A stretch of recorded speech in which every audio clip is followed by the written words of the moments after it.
So this one's going to be a little bit different. Because I've basically copied this guide from this website by Ramrod MB, I'm actually just going to reference this throughout and follow this because it's just all credit to him. This has got nothing to do with me, I just did it. He's the one that took the first plunge and risked his Elderberry 77 Northfield there. So, yeah. Alright, I get it, it's pink. Fine. So,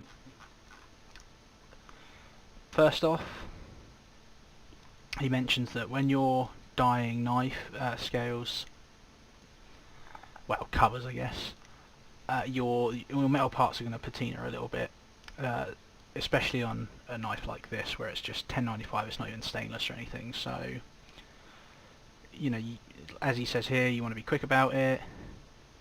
So he taped everything off with masking tape, which I thought was, to be fair, pretty good idea. So I used electrical tape instead because that's just what I happened to have lying around. It worked okay. It wasn't as good as the masking tape, but you know, I should have done it slightly differently, but it's alright. It didn't. The knife's come out fine. So this is what his looks like. This is what mine looked like. So next, use some oven cleaner here, just to... Oh, he's using this old one, I've got the new one.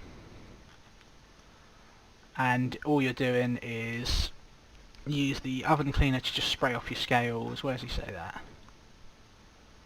Yeah, so he says since this was camel bone, he's trying to open up the game or degloss the top layer. So he sprays it with oven cleaner, which is what I did. Just leave it for a minute, wipe it off, and mine, and you can see the pink coming out of it. Mine did that first time, so you can see here in this video I'm wiping pink off before I've dyed it, so yeah, definitely degrease it. It looks like it does really help. So next, what did he do? He added some vinegar and some dish soap. I didn't bother with that, literally just threw in the RIT dye, threw in some boiling water, that's it for me. Did nothing else. He warmed it up in the microwave. I literally just heated it, I just boiled it in a kettle, just poured it on top of the RIT dye in a bowl. So we left it in there, and he went through several iterations changing his and that lot. I just left mine for about,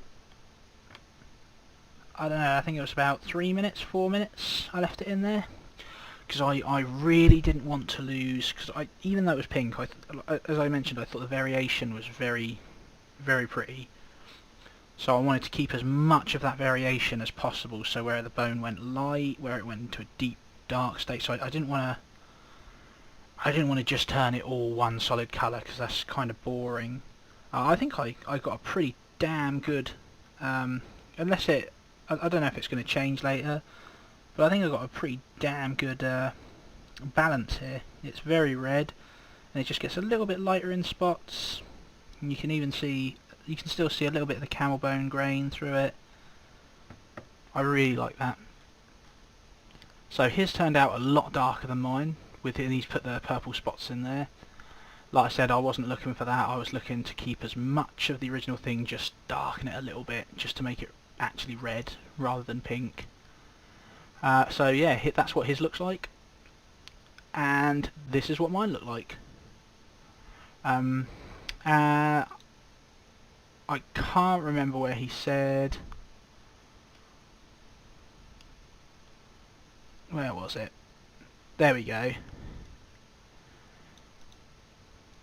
Yeah, so don't, he mentioned somewhere in this, I can't find it right now, but if you, once you pull it out of the water, if you put it straight into cold water to rinse, you're going to crack the bone. So I was very careful to just let it cool down in my hand. It wasn't too hot to touch, but it was still quite warm, and you don't know how hot it is deep inside the bone. So just let it cool down in your hand, and once it feels you know, at least your hand's temperature or cool or whatever, then put it under a hot tap, and then you can cold rinse it after it's been under there for a little while. You know, you only get one chance at this. If you rush it, just taking it straight from the hot bath of dye straight to a cold tap, you know, you can ruin that shit. So that's the guide. The link for that guide is in the description. Please go and check that out if you want a nice, easy to follow guide that you can read at your own pace. Ramrod MB, if you see this, thank you so much, man. Really helpful. If not, probably not. Why would you? You've got all those American freedoms. You don't need my channel. But yeah. All credit to Ramrod MB there. So this is what mine looked like before, and this is what it looks like now. And I think you'll agree it's a nice deep cherry red kind of thing. It's not, like I said, I don't want to go so dark that I lost all of the detail. That would have been tragic, because I really think the knife was very pretty. Alright, yeah, it was very pink.